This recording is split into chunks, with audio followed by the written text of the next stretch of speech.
नमस्कार।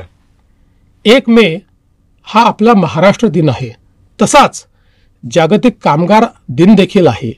मी सर्वांना या निमित्त अतिशय मनापासून शुभेच्छा देतो। आजचा दिवस कामगारांच्या योगदानाचा, सन्मान करण्याचा आणि त्यांच्या हक्कासाठी घेतलेल्या संघर्षाची आठवण ठेवण्याचा आहे।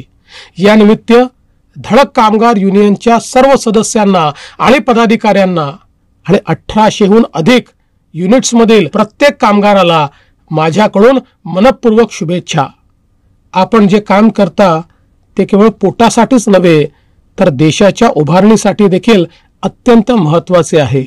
तुमच्या घामातून निर्मिती होते, प्रगती घडते आणि उद्योग उभा राहतो। धडक कामगार युनियनचे संस्थापक महासचिव आणि माझे मित्र अभिजित राणे यांनी धडक सारखी युनियन उभी केली।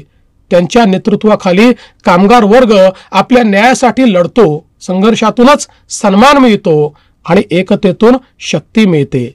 आजच्या या दिवशी आपण सर्वांनी निर्धार करूया, एकमेकांना साथ देत देशाला आणि आपल्या राज्याला पुढे नेऊया। सर्वांना कामगार दिनाच्या हार्दिक शुभेच्छा।